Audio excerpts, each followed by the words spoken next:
It's the NFL First Look Strategy Show, Wednesday, the 27th. Yes, pushed it back a day. Why? Because Ben and I were tired. Sure. Kind of. I mean, not really. I mean, most of it was because, coming off a Christmas day, are we really, Saturday, Sunday, Monday football, are we really worried about first look on the Tuesday? Probably not. It makes a lot more sense to do it on Wednesday, but hopefully you guys find us okay and we're no worse for wear. I was tired though. I did not sleep well at all on Monday, Ben. Long weekend, decent amount of drinking, nothing outrageous, no hangovers, No. but the whole like, yeah, I can tell I had some drinks this week. You know what I mean? It's not the hangover. It's not the can't function. It's just that, yeah, I feel it a little bit. Yeah, I feel it too. A little worn down. When you get football Saturday, Sunday, Christmas was Monday, then there were bowl games. It's been a grind, but no, it's the home stretch.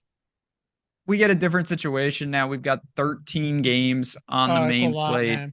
It's a lot. So I thought taking a little breather, get an extra day because there's going to be so many moving parts. A lot of this is going to change. Same time, I am excited to kind of look back and see what we had in week 16 and then see for the first look who maybe is at the top of your list. Do you remember on Sunday's deeper dive, we had somebody say that when I was talking about the high noons and Jordan and I were talking about high noons, he's like, drop a shot of tequila in there. Yeah, you did that. Well, no, vodka, because it's a mixed vodka drink. Yeah. So tequila sounded a little off, but I decided I'd go with some Tito's. And I did that for like 3 straight days. Let me tell you, total game changer. Okay. Yeah, turn my life around, man. Probably for the worse, but for now, for the better. So I'm feeling good. Also, we had Goody, who always hits us with the timely super chats. I do. I saw at the end of that show, he's like, I usually never speak negatively, but I feel like this show was just way off today. Now, I don't know if he was referring to the many off-color jokes I made, because there were many of them, but my assumption is that he's referring to the analysis. I look back on it, and I'd say we've had far worse weeks than last week. Both of us, particularly, being high on that Cleveland Browns Joe Flacco Amari stack.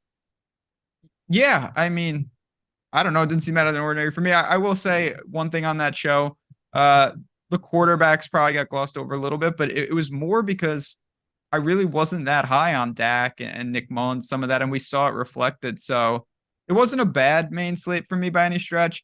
It got a little out of control because it turned into a tournament. Every so often this happens. It became a tournament of Amari Cooper lineups. Like there was no way to overcome that. Yeah, like I had a night, dude, early. And by the way, I love Goody's been super supportive to us. Yeah, I just be curious to know what he meant by that, because a lot of and look, we're the first people to come back on a Tuesday or Wednesday and be like, bad, not great. You know what I mean? So hopefully you take us seriously when we come in and say, like, I remember you said you were like, I think Miami Dallas could be an overall like big letdown game. Yeah. And it was. I was very high on Breece Hall. But I liked Garrett Wilson as well, and I had him in a lot of those non-Breece Hall lineups. In the $100 spy though, Ben, I had Flacco with Cooper, and early on I'm thinking, oh my, like I got a shot. I got a shot. This was a Sims lineup, but it had Bijan over Breece Hall, and that would I have won with just that 1v1 swap? No, I wouldn't have, but it would have made a huge difference. Breece Hall had like 40 plus, right? Yeah, and he was a little more popular than I think I expected. That was a killer for me because early on the slate, the Falcons, Pitts caught a quick touchdown, and I was just like, all right, we're in business. Atlanta's my best stack. A, Drake London was not a non-factor. B, like 5 other tight ends ended up, Chig caught a touchdown, of course, and then Njoku. So it lately, when these really, really popular guys go off to that extent, it does change the entire slate, but you get some of that. And this week, I mean, with 13 games, ownership's going to be even more dispersed. You're going to find very reasonable plays at like 3% owned. We were very off on one spot. I know he got hurt, but he didn't look good. The team looked terrible. Trevor Lawrence and the Jags.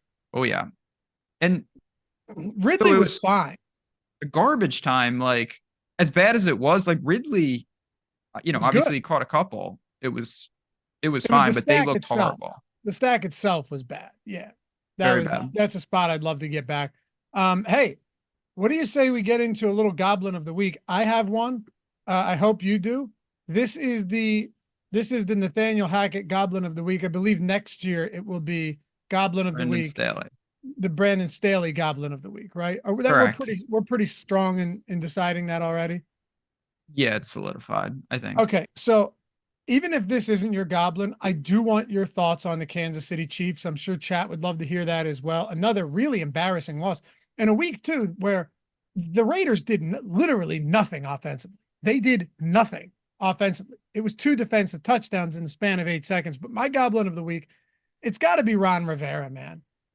It just seems like week in and week out, this guy, you know what? It seems like time has passed him by.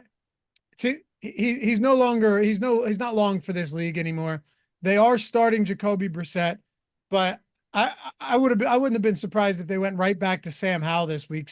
Jacoby Brissett has led 5 straight touchdown drives, both of which have come late in games. And you could argue it was garbage time last week, but it wasn't. They literally had the lead and lost on a walk-off field goal. I don't have a massive Goblin of the Week, but I do think Ron Rivera's time has come and gone. The Washington Commanders are cooked, and he doesn't have a firm grip on this team, a firm grasp on this team, or really the game anymore, Ben. It certainly feels like that. Yeah, he's just not good. There's really not much to say. I like that team. I think they're better, kind of like the Chargers, where I think the sum of their parts should be better. I'm not saying they should be winning the Super Bowl, but they have no identity. They don't know what they're doing. Sam Howell is a mess. Ron Rivera's, again, like take the Riverboat Ron thing, but even so, it's just like there's no rhyme or reason for his decision making. Terrible. I'm gonna go to the Goblin that you alluded to. It is the Chiefs, and it's not because they lost to the Raiders, even though that's just not good. It's just they're another team, and I know it's easy. Like Andy Reid knows what he's doing. There's no doubt about it.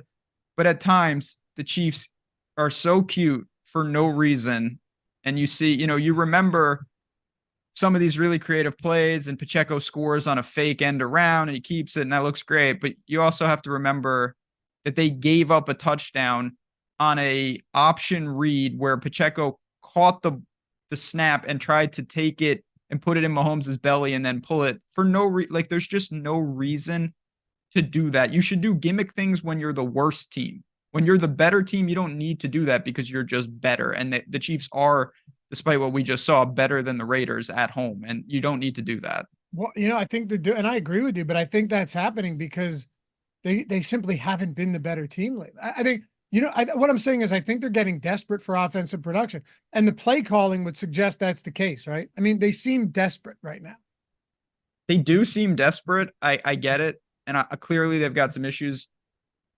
I really don't like when they resort to gimmicks like that. I think it's just super short-sighted. And yes, they're not maybe as good as they were, but they should be able to figure it out with those weapons without having to resort to that stuff. They've always run some weird plays towards the goal, like the shovel passes that have. They don't need to do any of that though. I don't know why they do that stuff. But maybe they do at this. I don't know. There's something very off about them. Like when we get to our tiers, did I bump them down from Super Bowl contenders last week? Because I think I did. They're not, unless there's wholesale change, like unless things change dramatically overnight, Ben. I know that we hold out hope for a lot of these teams, right? It happens.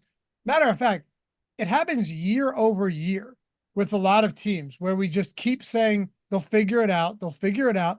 And oftentimes they never do, right? Like sometimes teams just don't figure it out.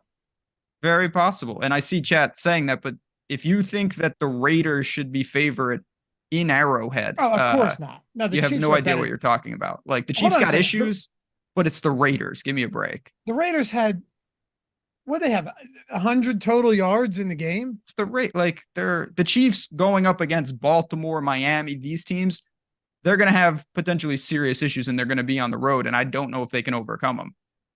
Going up against random teams at home, you should be able to beat them straight up.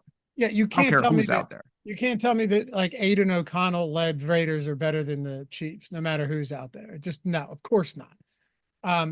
But yeah, it's been tough for them, man. And at this point, we've got Travis Kelce on this slate, but there's a million other guys in that same price range. Yeah, could it happen? Sure, but I have zero comfort in going to Travis Kelce any week at this point. It's been really tough. I mean, certainly on the short slate, different situation, and a lot of people went there, I think rightfully so, but just I not, did. yeah, so did I. It just doesn't look good. They look sluggish. They don't look creative. There's so many, all the issues that we just saw.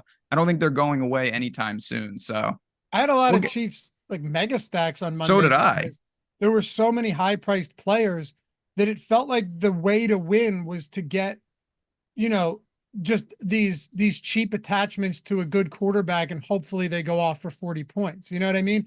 It didn't work out, but that's one where I look back on it and I go, yeah, I'm not gonna beat myself up over, going to cheap attachments to a Mahomes stack. Again, it hasn't been great this year, but like, dude, you had the Eagles offense, super expensive. You had the 49ers offense, pretty expensive.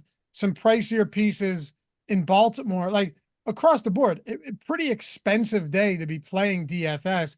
It was just one of those ways to go, all right, let's hope one of these quarterbacks throws 4 touchdowns. That's the way I was playing. That's the way the Sims was playing it too. Yeah. And I look at it on the surface and you go, oh, I don't love that. But then if you actually think about it, it makes a ton of sense. It just didn't work.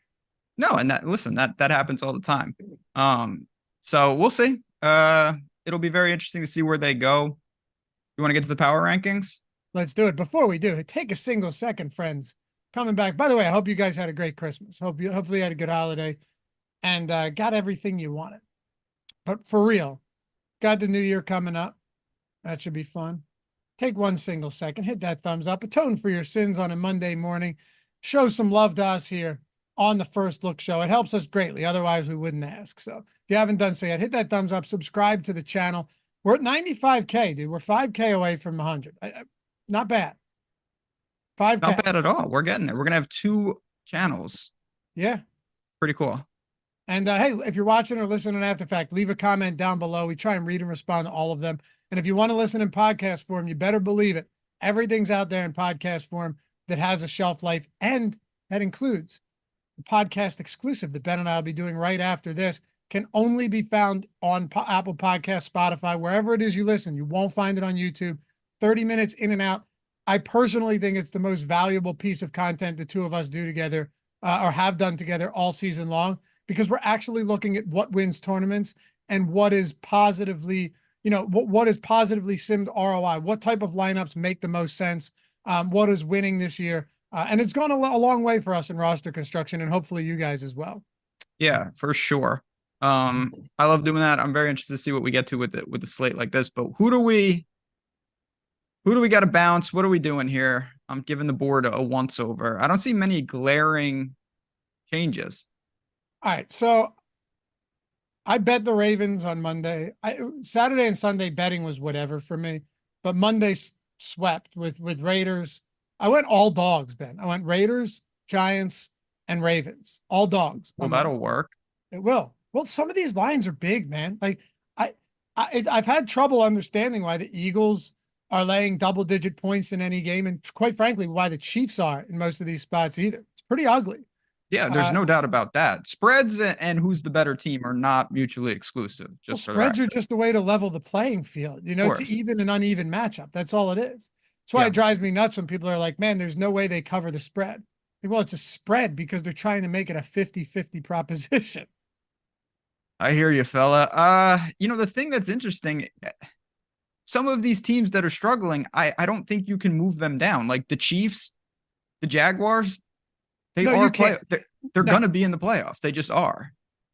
Well, the Jags is weird because it is, but I still think they're making it. Probably. Would you like them laying 7 this week? Jags at home against the Panthers laying 7. I mean, their quarterback is the most injured I've ever seen a player that just seemingly and he'll plays. Play, baby. He'll play. There's no doubt. And I think they will be fine. I don't know if we honestly need to change much. I don't think I want to touch a thing. Anything to move? Let's see. Well, we can't move anything out of Chikings. No, but I wouldn't anyway. The Zorro Freak Show doesn't. No, of course, dude. The Raiders won with 2 defensive touchdowns in like that's a perfect. That's Yeah. perfect. They And the belong right where Broncos they are. lost to the Patriots. Yep. Like that's just what those teams do. All the dogs I bet this week won. I think all the favorites I bet lost. I had the Lions. They looked that was useful. Yeah, it was. So Cowboys are where they should be. I'm not surprised they lost to the Bills or the Dolphins. I think they come out this week and for sure beat the Lions though at home. But Yeah, they're a different team at home. they are. Browns belong where they are. I mean, at this point, we've just got a Ravens Niners Super Bowl, and the Niners didn't look great, dude. Brock Purdy looked like shit. Yeah, I mean the Ravens are awesome. I love that team. They're just such a cool team. I don't make much of anything. Like I don't think if they ever play again, there's any reason. I think this, the Niners are going to be just fine. The game got away from them. I'm not the biggest Brock Purdy fan, but I don't think that says much of anything. That the Ravens are just awesome, but we knew that Lamar's going to win the MVP, I think. But I don't think it's that big of a deal. Certainly the Niners are still a Super Bowl favorite. Our friend El Negro Loco, if the Eagles lost, I would have recommended firing him into the sun. Well, that would be a good recommendation. However, it wouldn't be an option. No, Tommy DeVito would have had their soul. Exactly. The soul stealer, Tommy DeVito. Wait, what though? What would have happened though if nobody knows? You don't know what I'm going to say? You know what I'm going to say? Where it would have been. There was something that could have happened where no, it was the Eagles win one and then lose one to the Giants. Oh, when yeah, they lose the first one and then win the second one, then what do we do? But that's not what I was going to ask. What I was going to ask is since Tyrod Taylor played like half of that game, then is it still DeVito? Because DeVito sucked. You lose half your soul. Yeah, I don't know. Lucky it didn't come to that. That was just a really weird game. But there's not much. Oh, I know. I got absolutely. You got to move the Bucks up to fringe playoff team. They're playing well. They're playing good football right now. Sure, that's fair. That's a good call. Someone has to win that division. Also, it's a good spot by you. Like just by definition, the Saints and the Falcons are already Yeah, actually, we have to do that because the Saints are frozen out. The Falcons are frozen out. Carolina is not going to win that division, obviously, so it has to be Tampa. Exactly. And Tampa's got the Saints this week, so I think it looks good. You can't move Dallas back. Can't move Dallas back up. Can't move the Chiefs up. Can't move the Eagles back up. I think we are where we should be. I think so too. And that's the thing with the NFL. I get it. I'm guilty of this just like everyone else. At various points, everybody thinks that every team sucks. And it's just the NFL. Like there are no dominant teams. Even the Niners, well, they have bad weeks and then they'll be there. And I still believe in some like the Bills. The Bills were dead and buried. And now who wants to play the Bills? Well, I don't know, man. What, you don't believe in the Bills? The Chargers wanted to play them. I still think that was a dead cat bounce there for the Chargers. Yeah. And they survived. And they survived. No. I'm with you. I like the Bills. I like the Bills here. But I'm just saying, week over week, you have no idea. You really don't. Week over week. It's just the Broncos had a clear path to solidifying a real playoff chance, and they lost at home to the Patriots, to Bailey Zappi and Ezekiel Elliott. It makes there's no rhyme or reason for it. It just proves that these teams, they're professionals. Like almost every team outside Washington can just go in and do something. Let's talk some football. You ready? A little week 17? Get into it. There's a lot. Before we do, guys, by the way, if you're not in on the Sims tool yet, if you're not in the lineup generator, whichever it may be, football, basketball, doesn't matter. Links are in the description and in chat to all of that stuff. And hey, dude, Sims tool, I had a real shot. I sent it to you on, I guess it was Christmas morning. I finished 6th in the play action. Wasn't anything. I think it was like 1,400 or something, but I was like 1 point out of first. Wasn't a big chop. I was real close using the Sims all week long in the spy and a few of them. It's just, you keep firing, man. And there was somebody that said, by the way, that helped me bounce back from a rough Saturday, because Saturday was tough. Had a lot of Patrick Mahomes, suffered some injuries. But there was someone that tweeted me, and he's like, man, the Sims were jamming that guy, and I got him out of my lineups. And it was Amari Cooper, right? He's like, and I was like, yeah, man, over time you'll just learn to kind of trust it, right? And he's like, well, it's been hard because every time I trust it, the lineups it gives me are shit. And then when I don't, the lineups it gives me are good. And I was thinking to myself, like, the lineups are never actually shit. It's just a really small sample size, which is why people have a difficult time committing to something like that. It's the same thing with OddsShopper or with plus EV betting. If the formula works, over time you're winning money. And the more you begin to just trust it and say, look, a lot of times the lineups aren't going to perform well because it's a random sample, Ben, and a high variance sport. It's going to happen. But you're running these simulations, the content simulations, I think it's 40,000 times, Steve Buzzard said in the tutorial. And it is over that amount of time. This is the best lineup. These are the best players, the highest ROI players. This is the one that wins this much over that time. It's still a small percent of time it wins. But once you realize that you're playing large field tournaments with very top heavy payouts, you begin to sit back and kind of go, all right, I trust this process, even on weeks where I don't have good results. Oh yeah. I mean, no doubt about that. You see that. Honestly, we could do a whole pod on this. Maybe we will, at the end of the year here, of like, there's a psychology, a mentality, all that stuff that like, there are hurdles in DFS and betting that you kind of just have to get over. And if you don't, you'll drive yourself crazy. You'll build false narratives. Like if you polled a lot of people, particularly people who are not super experienced at DFS or betting, and you ask them if they're lucky or unlucky, they would all say that they're super unlucky. Oh, I'm just super unlucky. Every time I do something, it doesn't work. Near miss it. And it's just like, none of that stuff is true. You remember the bad bounces. You tend to forget when the sim recommended someone and it worked out beautifully. Like it's just, I'm guilty of it too. It's not an easy thing, but the more you can get into a habit of just understanding how high the variance is and what you're really trying to accomplish, which is just putting yourself in an advantageous position to get lucky. That's really, really a good formula and a good mindset. Would you agree that the best gamblers and DFS players out there are in large part emotionally detached, emotionally desensitized? 100%. You have to 100%. It took me a long time. Because it took me a long time to like get over the emotions and get over any of that thinking. It's tough. But once you do, it kind of opens your eyes. It definitely does. And you can be, I mean, I tilt pretty hard for sure, but I never, don't laugh. I say that and May giggles. All right, relax over there. I still don't let it bring into the like, up the fix is in, up it's rigged against me, up like, you can't seriously believe that. You'll drive yourself crazy. Well, no. I tilt too, but I tilt after the lineups and the bets are in. Like I'm not letting emotions dictate what lineups I play or what bets I make. That's what I'm saying. Also a good point. But either way, even if you're reviewing, like if you look at your lineups though, and you're using our post contest sim, which we use on the podcast, which is awesome. Like you have to take a real view of it and not just look at your lineups where you got unlucky. What about the injuries that weren't on your team? What about the bounces that went your way? Like it all truly does even out. It's just important to remind yourself of that because I mean, how many times have I texted you just being like, well, I am cursed. Like it happens, but you just can't let that define everything. Yeah, man. Anyway, I just wanted to shout out a quick little shout out here, and then we'll get into the plays.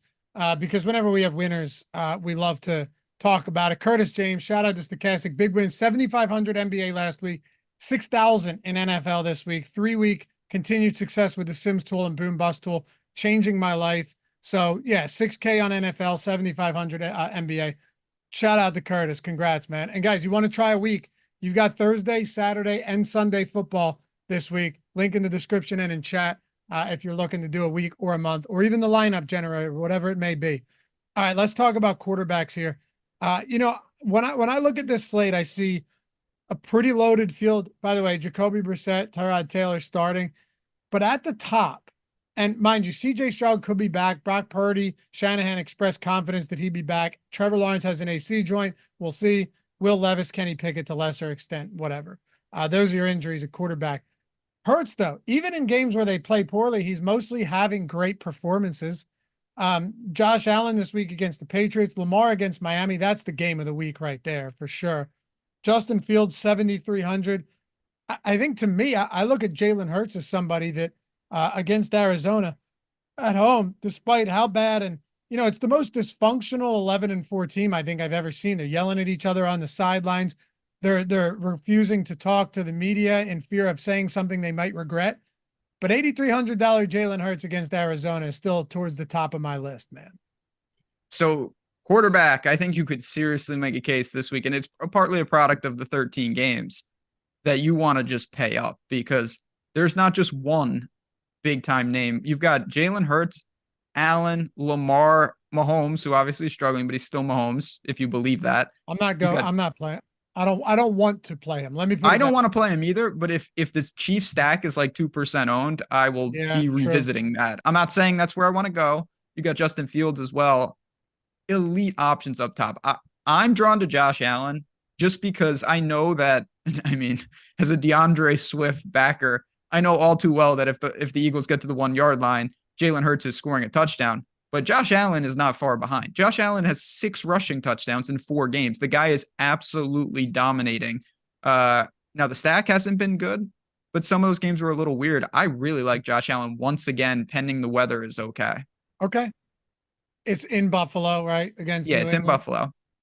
Jalen Hurts, how does he have 15 rushing touchdowns? And they're all like 1 yard touchdowns. They're all 1 yard touchdowns. I mean, if you get pass interference in the end zone or they land on the 1 yard line, Jalen Hurts automatically scores. Touchdown. But also, the guy can run too. I think he's clearly still dealing with something with that knee. But you get 8 to 10 rushing attempts each game. You're not gonna complain about that. 300-yard passing performance last week. Only 1 passing touchdown and still 27 fantasy points. I like it. What about Lamar? I mean, I think it is kind of a weird spot coming off a game like San Francisco on the road. Now you come back home, Miami comes to town. It's still Lamar. Just elite upside. We know that. The tricky thing with him, it's mostly like a skinny stack, or you could argue maybe no stack. Zay Flowers was good, but he's still a mid-range tag. I just have trouble with Baltimore. I'm not ruling him out, but I have him behind both Hurts and Josh Allen. Hey, I have 2 guys in the mid-range that I like quite a bit. Would you like to guess? What are you defining as mid-range? We'll go 6 to 7. Stafford. Nope. I have him on the list, but he's not the guy. Baker. Nope. Okay, well, there's like 4 quarterbacks and I chose 2 already. So it gets to like, well, Kyler. I mean, what? Yes. Like, wow, yeah. What a great guess by me. Kyler against the Eagles. Eagles can't tackle. They can't wrap guys up. They can't tackle. They allow insane amount of yards after the catch. So you have guys in this offense that can do that. Trey McBride is a great play this week. Middle of the field for the Eagles has been a sore spot all season long. I might even consider some cheap Rondale Moore. Super cheap, a super simple, cheap way to stack that. Run it back with A.J. Brown, something like that. I think it is actually a sensible solution to a mid-range quarterback. And Brock Purdy at 7K, man. Brock Purdy plays. Coming off an embarrassing 4-interception loss. Shanahan said he thinks he's going to play. I will continue to go back to quarterbacks against the Washington Commanders. Now, of course, last week, Breece Hall, right? Like that was the Breece Hall show. And it could be the case this week with Christian McCaffrey. It really could. But if Sam Darnold ends up getting the start, there's no way I'm not playing him at 5,200. Like I'll for sure be playing Sam Darnold, Ben. And I see you smirking, but it makes way too much sense to not want to play Sam Darnold. You could say Brock Purdy's a system QB or whatnot. Let's say he is, let's say he isn't. Doesn't matter. You can plug someone into this offense. And when you have yak guys like Debo and Kittle and McCaffrey and Ayuk, it doesn't really matter who you are. The way that they space the field, the way that guys are wide open, ripping 20, 25, 50 yards after the catch, $5,200 Sam Darnold, if he starts against this Commander secondary, I don't see how I get away from it, honestly. Totally on board. The reason that I smirked is my brain doesn't work properly. I thought you were talking about Sam Howell for a portion No, of no, that. no, no, And I was just no. like, I'm not doing that. No, That just seems bad. no. Um, Good thing he's not starting, but I wouldn't play him anyway. yeah, that's what when you said if he's starting, and I'm just like, that's not Oh, gonna got you. Threw you off. no. Darnold, yeah, it's I'm not saying that Brock Purdy, we don't need to go down the Brock Purdy wormhole. I will say this. There's not a better situation to be put in as a backup quarterback than San Francisco. Like it is a borderline plug and play for whoever. And at that price point, when you have those weapons, Sam Darnold would be just fine. Well, let me put it to you this way. I would so much rather play Sam Darnold than Brock Purdy this week. Yeah, of course, because the stack is so much less expensive now. In what you can do, you can be less flexible. You can go skinny. There's a million options. Obviously, San Francisco, every single one of their players is firmly in play. All the big four, you could play any of them. Yeah, and you could stack Sam Darnold, like if you wanted to go wild because of his price point, stack Sam Darnold with one pass catcher and Christian McCaffrey. Yeah, you can do a lot of different things there. When you pay down a quarterback, but you still get access to the elite weapons, it makes your builds a lot more efficient. Yeah. Man, Jake Browning came back down to earth, huh? Yeah, I mean that happens. They get I don't I don't know if it's because like they get film on you. I always kind of assume it is, but something happens because you see it all the time. Dobbs, this happened to guys. They get on a little run, and then all of a sudden, the things that were working just aren't working anymore. Do you have anything else in the mid range? Because I only have one guy below 6K that I have interest in. Not really. Again, I think it's more of a week to pay up a quarterback. I'll just give you my three. I got Josh Allen 1. I've got Kyler Murray 2. And I'm going to make a case, even though I'm really not looking to do this. I think that Russell Wilson at home at flat 6 is fine. He threw the ball 37 times, thrown the ball 30 or more times in 3 straight games. He's at home against the Chargers, who I don't believe in at all. I think he's a fine mid-range option if you want someone in that price point. What about Heineke? So I did that last week, and it wasn't a 4,900. disaster, Well, but no, they just did a lot on the ground too. part of it is let's see what it looks like. They're not in the dome. Like going out to Soldier Field Yeah. in January is not the best situation. All right. So you went Allen, Kyler. Oh, you did go Kyler. Okay. Yeah, and then Russ. I'll go Hurts. Kyler. And then I'm gonna go Sam Darnold. Just put some. He's probably not gonna start though. I don't think he is either. I guess I'll go Minshew.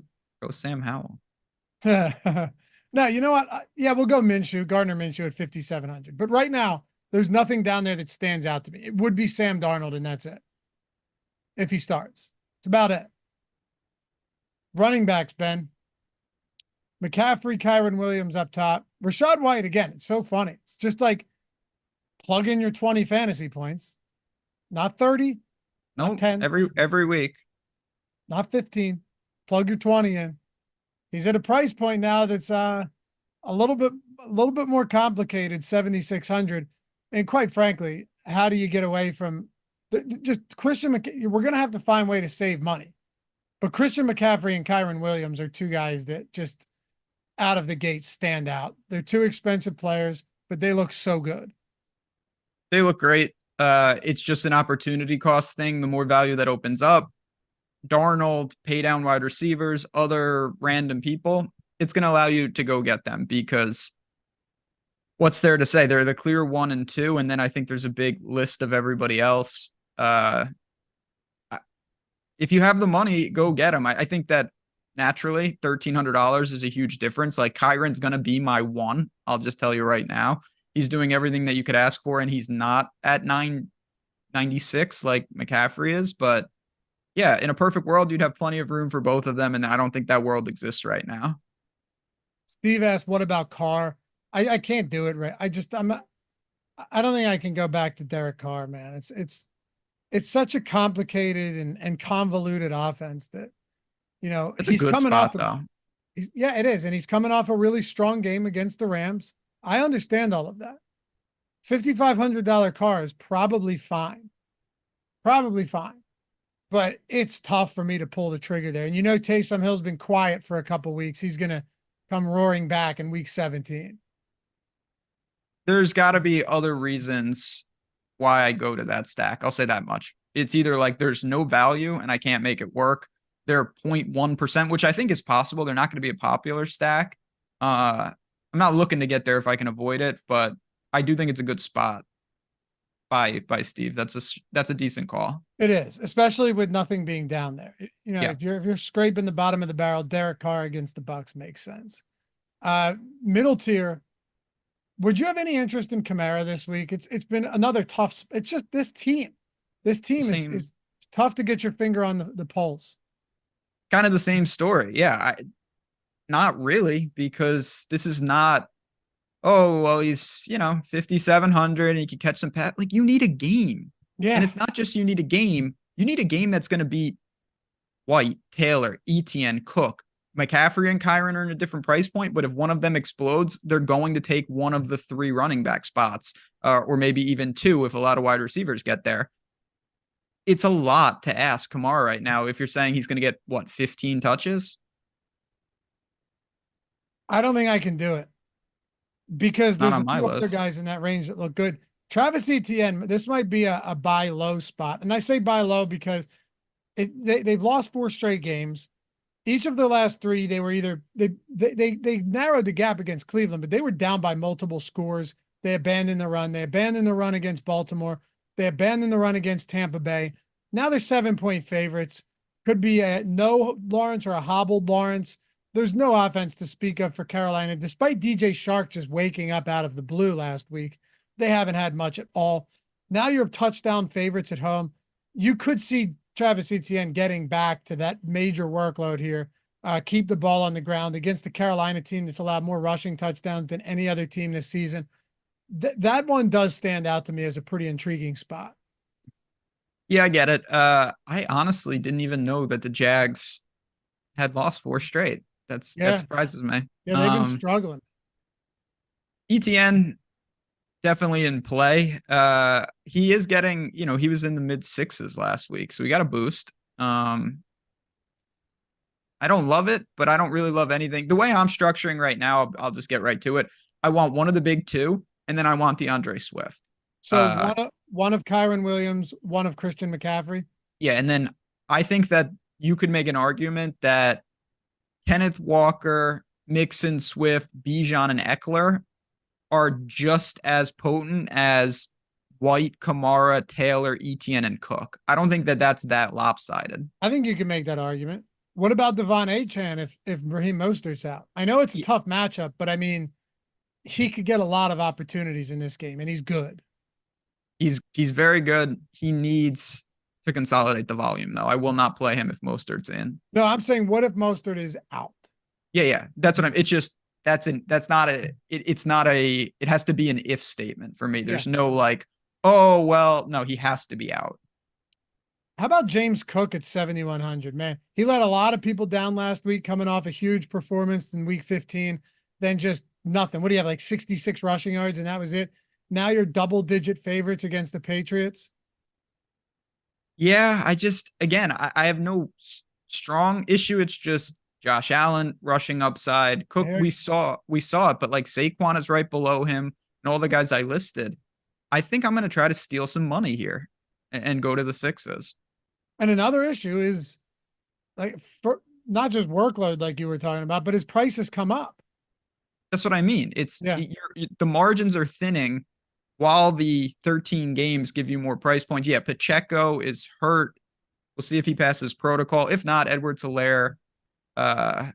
Even that's gross.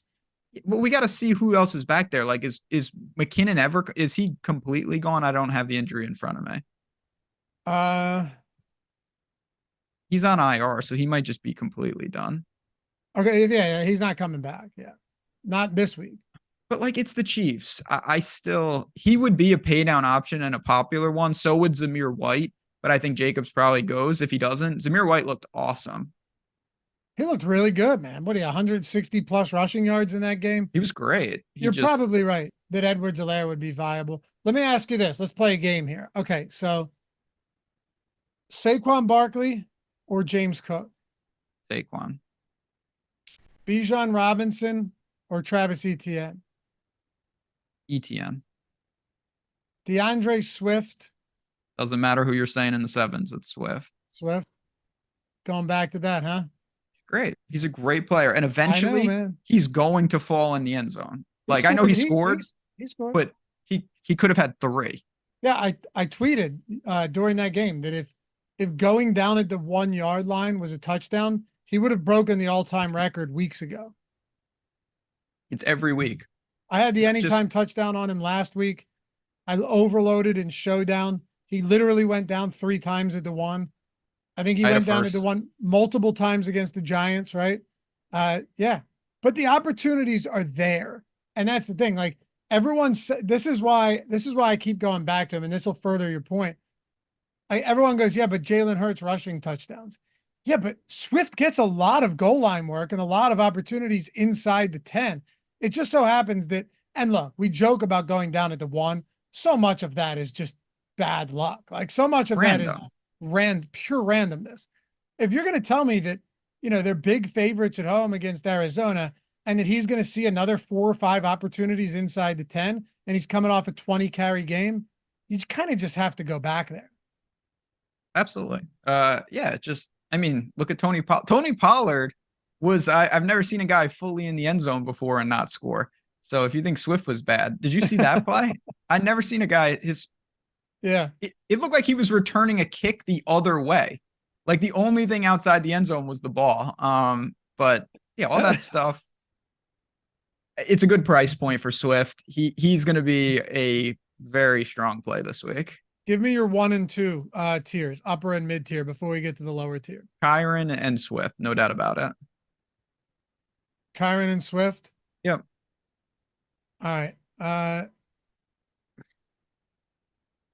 Wow, Jordan just sent me something from Underdog NFL per Rappaport. Broncos considering benching Russell Wilson for financial flexibility reasons. If Wilson suffers a significant injury that wouldn't allow him to pass a physical in March, he'd be owed $37 million guaranteed in 2025. Are they? Don't they have stuff to play for still? You would think so. Maybe they're just not buying into it at this point. Who's that? Stidham? Oh yeah. They're 7 and 8. Go at 9. Yeah, that's gonna be. Looks tough. So it'd be 1, 2, 3, 4, 5, 6, 7, 8, 9. There's 10 teams at 8 and 7 or above. That's crazy. Yeah, the AFC is disturbing. Some real parity there. I wouldn't be playing Jared Stidham. We'll keep an eye on it. Yeah, because I wanted to play Marvin Mims. I was hoping Sutton would be out. You get that cheap Marvin Mims. No, that's good, because if he does sit, I'm going to keep Russ on our graphic, and then I can filter out some more people on Twitter. So I'll definitely have a bunch of people like, you're playing a guy who's not even playing. And it's like, okay, sir, let me escort you to the mute section. Why, dude? Why is Russell Wilson on our graphic to begin with? No, he's in play if he plays. Why is he on our graphic? It's a 13-game slate. Is he the thumbnail? Oh no, I meant what Jordan sends us. Oh, got you. Yeah. I have him as my third player, so I'm sure the slappies will be out. Who's on the thumbnail for this video? Let's see. If it's Russ Wilson, that would be a weird coincidence. It's oh, that's weird. Who the hell is that? Bailey Zappi. What? Stop speaking. Mine just show up as stochastic. I can't see it. It's Bailey Zappi. Wait, no, it's Jared Stidham. That's who it should have been. Who is it? Rashad White. See, that's a nice quality. One of my favorite players in the league. Love that guy. He's been getting it done, man. Not really. Anyway, I got a low tier play for you. I think James Conner's totally viable in this spot. it's a tough spot for Chuba Hubbard against Jacksonville. However, Miles Sanders might be out. Yeah. I mean, he wasn't doing much to begin with. No, but he still vultured some. I mean, he did. You have to think that if Miles Sanders ends up sitting in this game, right, that Chuba Hubbard just gets everything. I mean, I don't know. Maybe not. Maybe it's who is it? Blackshear, I think, would be the number 3. I suppose it could be Blackshear, but you would think that Hubbard gets a ton. Would you like Hubbard more if Trevor Lawrence sits? Think so, but I don't think it's a huge deal. Okay. Because I don't think there's that many game scripts where they play from ahead regardless, honestly. For sure. I'm not saying play with a lead, but just play without getting their dicks kicked in. You know, I don't think that's going to happen either, though. Yeah, you might be right. Like Jags are struggling. Yeah. Jags are not that good. So, right. We had a question about Derrick Henry. 5,900 though. Don't sleep on James Conner right now. That's fine. I'm going to throw. We did have a question about Derrick Henry. I think he's fine, but I'll be honest. I haven't seen that like crazy upside from him. I'm not sure that's going to change anytime soon. Spears is a quality complementary back. I don't see his role expanding. Without that, it's really thin to get there. Yeah, last time I liked Derrick Henry against Houston, he had 16 attempts for 9 yards. So he didn't get the bonus. By the way, no, he got an anti-bonus.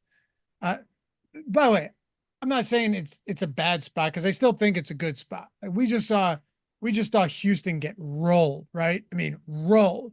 But that was in the passing game. That was all in the passing game. Amari Cooper made a sideline catch, a sideline grab too. It's like, remember you and I were talking about who are like the most kind of not underrated, but almost underappreciated wide receivers in the league. And the two that came to mind for us were Mike Evans and Amari Cooper. Both of them had big games. Amari broke the record for Cleveland, but Mike Evans had another 2 touchdown, near 100-yard game. Those guys are great, man, but never talked about in the same conversation. Anyway. And Stroud is back potentially too. That does not help. No, and you would need, yeah, I think Stroud will play in this game. They still have a chance. They're sitting at 8-7. Devin Singletary, 5,600. Tennessee has a good run defense, but losing Simmons for the year on the IR and having a really banged up defense, I think we have to at least view them through a different lens than we have for most of the year. Now that the white flag has essentially been raised. So I think there's 2 guys right back to back that you have to take with a little grain of salt. Devin Singletary is the first. He had 9 carries, but they played from behind. It's not the game script you want for him. Javonte Williams, same kind of situation. He had 11 carries and 3 targets. Just not ideal. I do think regardless of the QB situation, he's going to be pretty busy at home against the Chargers. 5,600. Is it my favorite play? No. Is it playable in the mid-5s? I think absolutely. Kyle said you won't see Henry this cheap maybe ever. No, dude. Henry was cheaper I believe it was 6,300 in week 11, 6,400 in week 12, 6,800 in week 13, 6,800 last week, 6,900, 15 and 14. So his price hasn't really budged at all. As a matter of fact, his price came up. His price is moving up. I haven't said something stupid in quite a while. I'll give a hot take to you right now. You'll never see Derrick Henry more expensive ever for the rest of his career than this. That's what I was thinking. He'll never be in the 7K again. That's what I was thinking too. Yeah. I think you're right. He'll definitely never be in the 8K again. No, he won't. Especially with Tajay Spears there. Yeah, Spears is a good player. I don't think it's crazy that he continues to carve out a real role. And I'm a huge Derrick Henry guy. Guy's amazing, but it seems like it's only getting worse. And I'm not sure he's ever going to eclipse, where he was at to climb back salary wise. Henry won me a lot of season-long tournaments, leagues back in the day. Henry was instrumental in winning you $250,000. He was. That was. You had very low owned Henry when everyone hated him because he couldn't catch passes. Remember that? He didn't need to. He just runs. Nobody ever played Henry, but you remember that everyone would say like it's a fish play, it's a donkey play if you play Derrick Henry, and then it's like 230 yards and 3 touchdowns later. Well, he can't do it again. Yeah, he had quite a run there, but no, for me here, I'm going to go Javonte Williams just to get to my last play for my tiers. Kyron, Swift, Javonte. Okay. I love Kyron, but I'll go McCaffrey just because I think you will be able to play McCaffrey this week, by the way. It'll be tough, but you can do it. And we'll get into Tyreek Hill with no Jalen. What were you going to say? I'm just really interested to see. I totally agree. You think you can play him with a quarterback above 75? That's my big question. Play him with Lamar, with Allen, with Hurts. Maybe not, but I have no issues pairing him with Brock Purdy either. Yeah. Oh, yeah, definitely. Or Sam Darnold, obviously. Well, I would love to pair him with Darnold. If Darnold starts, he's got to be chalk. I just can't imagine he's not chalk against Washington. I'll eat the chalk too. But you can find creative ways, I think, to play that. Don't you think? Oh, definitely. There's a lot of stuff you can do there. That'd be a fun Sunday conversation. For sure. Yeah. And we can, you know what? We can get into some fun. We always get into great stuff on the podcast exclusive. It's like 30 minutes. We'll play the if game. We're doing it after this. Yeah. We always get into like roster construction and game theory. It's not just, oh, here's a good stack. That doesn't help anybody. We break down single entry, 3 max contests as well. Because as Ben always says, with single entry, you are max entering. It's just you have 1 entry to max. Yeah. And it's great because the field can't throw 150 when maybe you could only throw 5, but you still only have 1 shot. So unique strategy for sure. I'll go Christian McCaffrey. God, I want to go Travis Etienne here, but I feel like he should be mid 6K. I feel like he should be the DeAndre Swift, Bijan Robinson price right now. That was my whole point, that I think you could switch the 6s and the 7s and no one would complain. No, it's a great point. Give me Swift. I'll go Swift with you here. And Zamir White, if he plays, by the way, if he starts and Jacobs is out. I mean, he'll be one of the most popular plays on the slate, and he should be. He should be. He's too cheap. If Ezekiel Elliott's almost $6,000, there's no reason Zamir White should be 5,100. But because we don't know, I'll go James Conner against Philly. All right. Let's talk wide receivers. Oh, one thing. How could I forget? You guys know whenever there's offers out there, whenever these sites, whenever books, whatever are saying here's free money, well, we'll let you know. Right now, better, BETR. You see it in the top right. Double your first deposit. Not $100 first match deposit bonus, not $250, not $300, $500 first match deposit bonus over at Better. Look, what better way to get yourself a foothold, in a very, very, very, very competitive industry where Prize Picks is taking off and underdogs in it, sleeper, all of these, then say, fuck it. Give you $500 first match deposit bonus.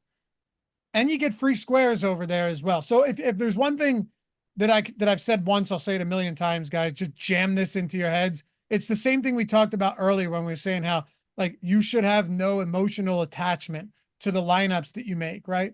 It doesn't mean you're not making sharp decisions, but don't have emotional attachments like, oh, I can't play this guy, or I have to play this guy because he's been going off or he can't have a bad week, right? We see that all the time.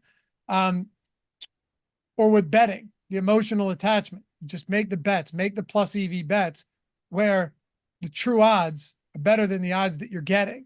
Well, it's the same thing in the sense of like something in this case, don't overthink it. If you have free squares at one place one day and not at Prize Picks or Sleeper or Underdog, you take those free squares. If you already tapped out your first match deposit bonus at Underdog, Sleeper, and Prize Picks, but not at Better, and it's up to $500, and you can even reallocate some of those funds from one site over to the other if you have to. It's the simplest process, and there's no overthinking it. There should be, Ben, I should say, no overthinking something like this. No doubt about it. Again, it's just, first of all, awareness. That's the number one thing. There are so many things going on in DFS and betting and everything in between. Just being aware of where's the best spot to put your money. Where's the best spot to have what you think. Some people, they want, the 100x payout. That's a unique thing to Better right now.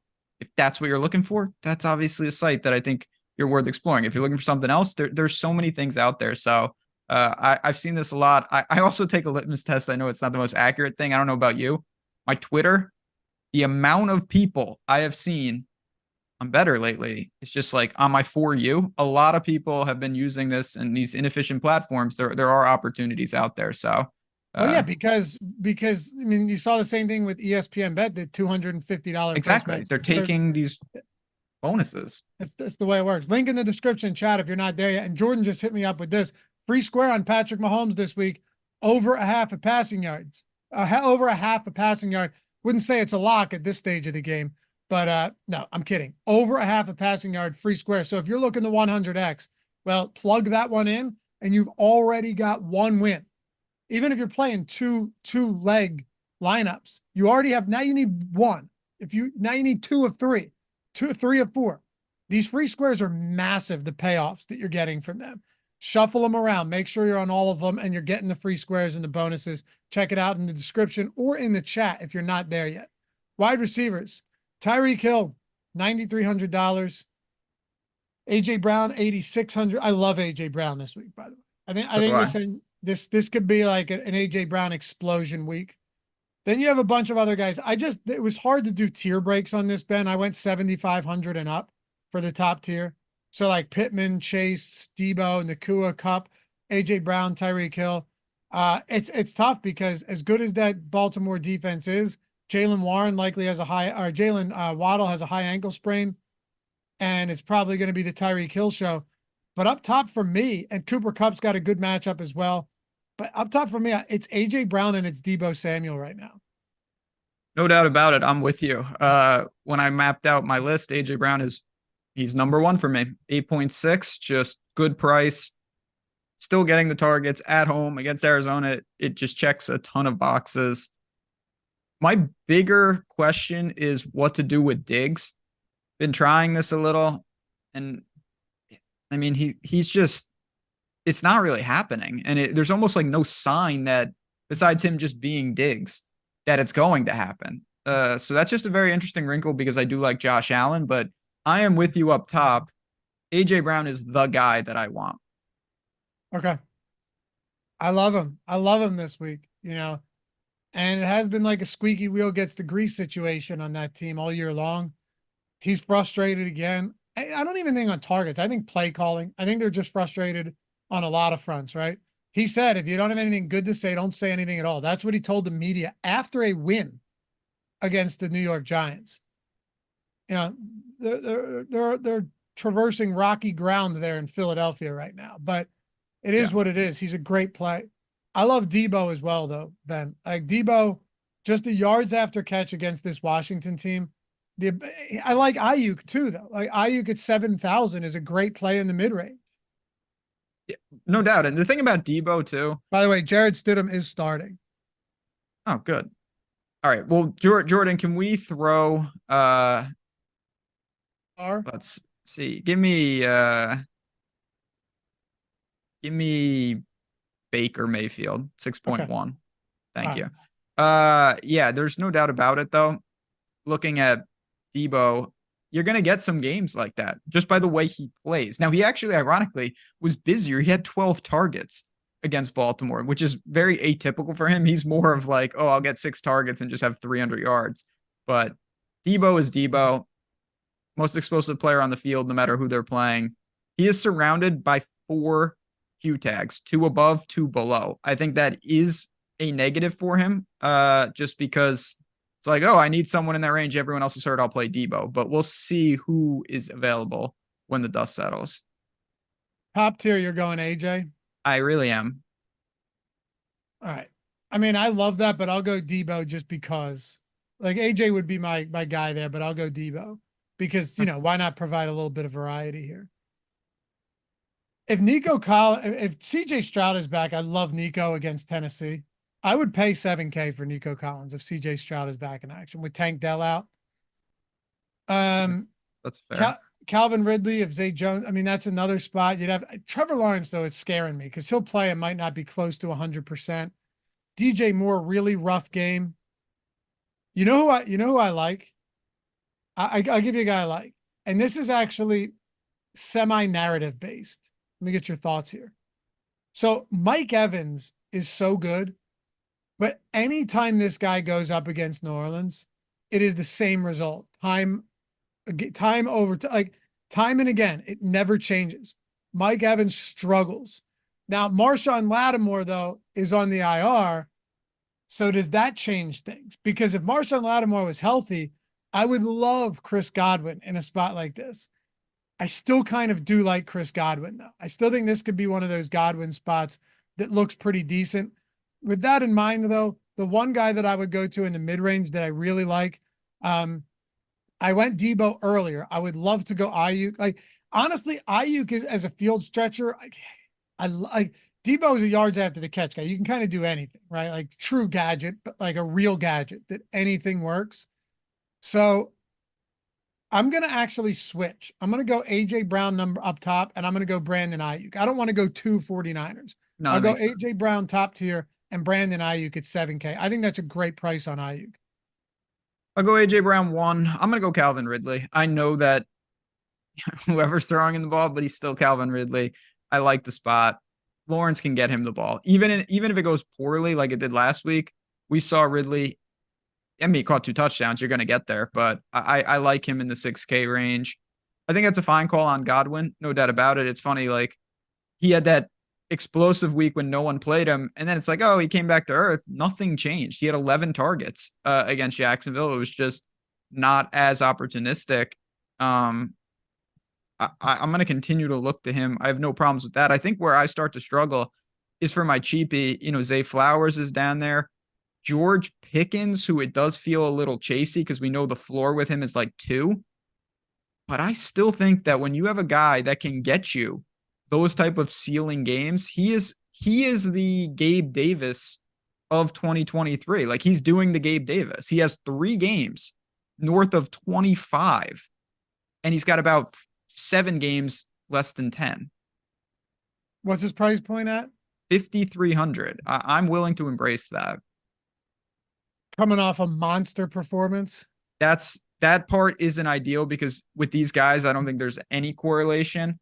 There's no rhyme or reason because it's like on the 5 or 6 targets, you need to have 2 long touchdowns. Yeah, and you're not more likely to do that because you just did that. You're not less likely to do it either, though. So you got to give me a mid-range guy, though. You can't. He can be your low tier play.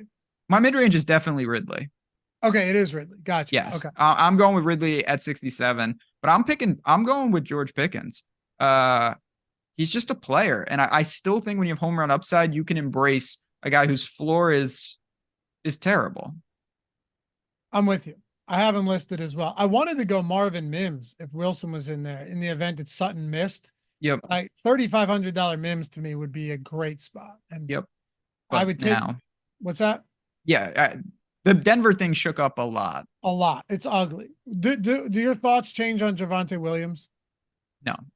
No. Okay.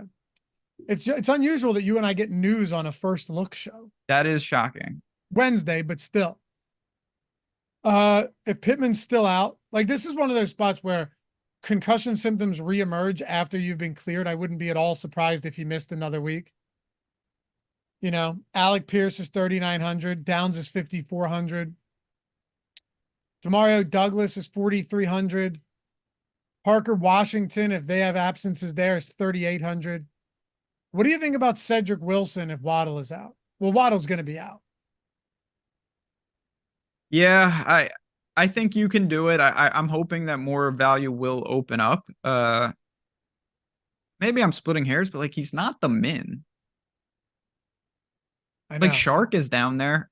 Now, I'm not saying I want to chase that either. Mingo is down there. Watson is down there. There are names. I just don't really think I want to dip that low unless something opens up. I think I might go Rondale Moore. Where is he? 36. It's a good matchup. Okay. I mean, really, the Eagles cannot tackle. And this whole secondary has been a real struggle for them. They play so far off the line of scrimmage on so many of these plays that like they're just giving up free yardage to opponents. I think it's a pretty interesting spot, assuming Marquise Brown sits again. Okay. I see it. I mean, the stuff is going to open up. I tend not to worry too much about the 3K range because most likely by Sunday, we're going to be talking about random 3K guys as they emerge. All right. So I'm going to go Noah Brown. Okay. If Stroud's in there without Tank, I think Noah Brown's a perfectly good play at 5,100. I mean, the Texans, they're just a straight different team with Stroud. We've seen that now. Oh my God, yeah. Yeah, there was a little fool's gold there getting that win against Tennessee, but it's Tennessee. Still 18 targets over the last 2 games for Brown. Take 18 targets coming from CJ Stroud and things look a whole lot prettier. So 100%. 50, yeah, quite frankly, Ben, the more I think about it, let's say Stroud is in, I wouldn't be surprised if I don't have a ton of Collins at 72, but I do get a lot of Noah Brown at 5,100. And we're going to talk right now, like Schultz is going to be involved. Yeah. It sounds weird, but there's not a ton of rhyme or reason on that team. Like they're all going to have big seasons, Dell and Collins, and even to some extent when he was healthy, Noah Brown and Schultz. But from week to week, there's no real telling who it's going to be. It's just you're kind of just firing and hoping you land on the right one. So I don't mind saving 2,100. It's been like that all year. Yep. All right. So give me AJ, give me Ayuk, give me Noah Brown. And it would be AJ, Ridley, Pickens. So at tight end, there's really just 2 guys. What's wrong, Jordan? No, I told you I was switching that. So AJ, Ayuk, AJ Brown, Ayuk, and Noah Brown. Oh, dude, did I not say that the moment you got off Chigakonkwu like you did with Evan Ingram, that he was going to smash? Did I not say that on the deeper dive? It's just programmed. I like that's one my monologue earlier about like don't think you're cursed. That's one I swear to God. Like my tight end post is insane. And he's wide open. Derrick Henry throws him a touchdown. He had to be 15 yards in the clear. 6 receptions, 6 targets, 63 yards and a touchdown. Incredible. By far his best game of the year. It's his first double-digit game of the year. And you're like, yeah, you know what? Maybe I'll just go elsewhere this week. Yeah, I went to Pitts, who was good, but yeah, just like really crazy. Ingram's fine, but for me, there's just 2 very obvious guys up top. 2 very obvious plays. It's not Goddard. It's not Kmet if he plays. Schultz at 4,300 looks fine if Stroud is out there. Trey McBride and George Kittle to me in these spots are just too good to overlook. It's hard to argue with that.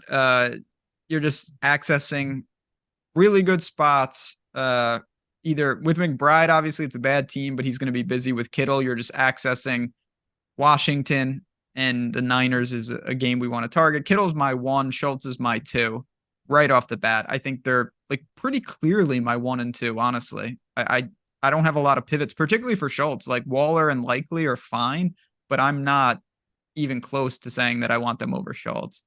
McBride's one of my favorite plays on the slate, let alone position. Exactly. Yep. Give me McBride up top. Who are you going up top? Oh, Kittle, definitely. Okay. It's McBride and Kittle. Like to me, they're head and shoulders above Ingram, but they're the same price. I always like to give this caveat, and again, it's not actionable. There's always a balance where I don't think it'll get there, but maybe, and it goes hand in hand with Mahomes. Travis Kelce has been just terrible, and he hasn't even been close to paying off this price point.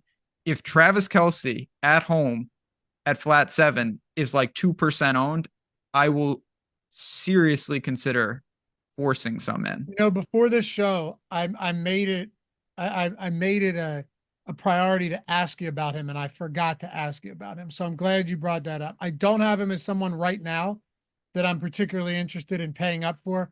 I mean, you look at the top tier and mid-range of running back and wide receiver and quarterback, and Kelce becomes a tough guy to plug in, but you have to think that his ownership is really low this week, right? Or do you not think so? I think by the product of him being terrible, the Chiefs being terrible, and all the pay up options elsewhere, it's got to be low. How low, I don't know. That's what I'll lean on the tools for. But 2 things can be, 2 things can coexist. I can think that Kelce is not the preferred option, and I can still think that he makes a lot of sense at the right ownership. If McBride's 30% owned and Kelce's 1% owned, that's a pivot I will make on teams. Do you remember by any chance what Kelce's ownership was in the Millie? on Monday, Yeah. maybe like 40%. Okay. I'm just I wish he guessing. was on a But main slate. So that's I the could, thing. You can't really take much from that. you can't, but I would still love to know what his ownership, like the last main slate that Kelsey was on. We could go back and look. Maybe that's something we could pull up when we do the podcast in a minute here. But what about Durham Smythe this week? It sounds disgusting, understandably, but played what, almost 90% of snaps last week. I could pull up his route participation as well. Played 85% of snaps in that game. Was used, and it wasn't really a game where they aired it out a ton. I mean, what was it, 22, 21-19 final score or something like that? Smythe, week 15, ran 19 routes, 4 receptions on 4 targets for 32 yards. And then week 16, he ran 29 routes, had 5 receptions on 5 targets for 56 yards, and Jalen Waddle's going to, in all likelihood, be out. I don't think that's crazy to go to a $2,900 Durham Smythe. It's definitely not crazy. I think it's more, I don't know how often I'll need to do that. Not to mention, like, to me, a guy like Gerald Everett, 3,500 is a reasonable punt. He had 8 targets in that game. They're cheapies. I'm gonna try to keep it to the main guys, but if I get in a jam, I'll go to that. Okay. Well, we still have to do tiers here. By the way, 15 likes away from 100. Appreciate you guys. If you have, if you're one of those 15 people that could help us out here, do us a solid. Listening now, live, or after the fact, take a second, show some love, hit that thumbs up on the First Look show. Up top, it's McBride for me. It's Kittle for you. Yep. Low tier for me is actually going to be $2,900 Smythe. I think he's fine. Okonkwo and Gerald Everett are fine as well, but I don't see enough of a difference really. I'd probably just rather play Durham Smythe. Who do you have in the low tier, and then who do you have in the mid tier? I have Gerald Everett in the low tier. Okay, just 35. There's only 3 guys, by the way, for me. It was Okonkwo, Everett, and Durham Smythe that I saw as even relatively interesting. My mid tier is Dalton Schultz. Just okay. Again, the Texans. Stroud. I want Stroud in there, but I think he plays. All right. Yeah, I'll go. Man, Hunter Henry before he was out last week, he'd been damn good, huh? So he had been awesome. The thing that killed me about that, I really thought that Kazicki would be really good, and he was not. I mean, he happened to catch a touchdown against Denver, but he only had 2 targets. Yeah, I don't think I'm going Mike Gesicki there. Neither am I. I just thought on a showdown slate, which that was, he was so good in Miami for a little while there, and just not the same role, obviously. Give me McBride, Schultz, and Smythe. And you've got Kittle, Schultz, and Everett. Correct. Favorite defense under 3K? I have 3 of them. Can you guess them, Ben? We've got. You nailed them last week, and I think I had like 6. So we've got Denver. Yep. We've got Cincinnati. I don't have Cincinnati in. Okay. Carolina. I don't. Okay, I get it. Usually it's just too easy. I think the Ravens are viable against Miami. Okay. Do you not at home? I mean, both teams clearly a lot to play for, but Ravens defense is phenomenal. The Ravens are just awesome. Yeah. Do the Dolphins become, do you worry that they become, I don't want to say one-dimensional because you still have a good backfield, but the absence of Jaylen Warren, how much easier does that make it for an opposing defense? I do think it certainly, they can key more on Hill because Waddle's a serious threat. Like I think he's not to the level of Evans and Cooper, but like I think Waddle's a superstar. And if he was in but his presence is going to be felt, his absence is going to be felt on a team like that. 100%. Yeah, I'm surprised. I thought you might go to Cincinnati. No, I really thought that would be on there. I had the $2,900 Chargers. Well, now the Chargers are going to be chalk. I had him even before that. That's the problem. Yeah. I had him when I expected Wilson to play.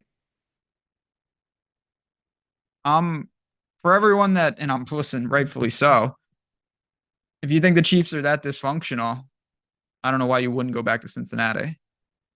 You know what? I wouldn't be surprised if Cincinnati has a little bit of ownership as a result. Not saying they shouldn't, but maybe people do go to Cincy. Maybe they do. Yeah. All right. Good stuff, man. We're back. We're back and better than ever. We're going to close the year strong. Yeah. You ready to do a little podcast exclusive? Absolutely.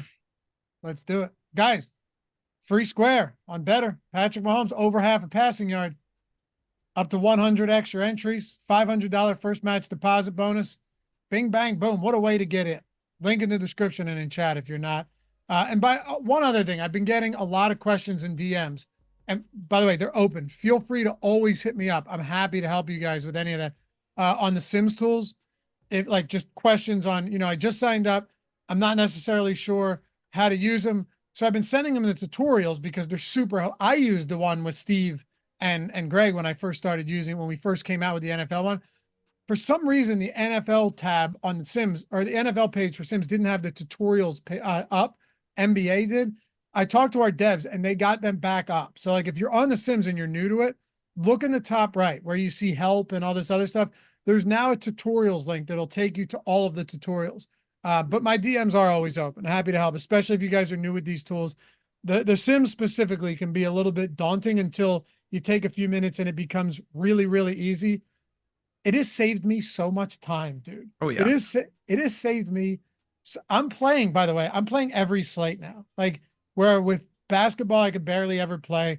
Football, you do what you can. I'm playing every single slate now that comes across to my plate. Yeah. And you're playing it not just spray and pray. That's the best part. Like you're not sacrificing anything because it's just a more efficient process. Anyway, follow Ben at JazzRazDFS, me at Laffy_D on the Twitter. Shout out to Jordan for producing this one. We're going to go record podcast exclusive. We'll keep it to 30. It should be up in around an hour, and we'll see you back here tomorrow for the NFL Ownership Show. Peace.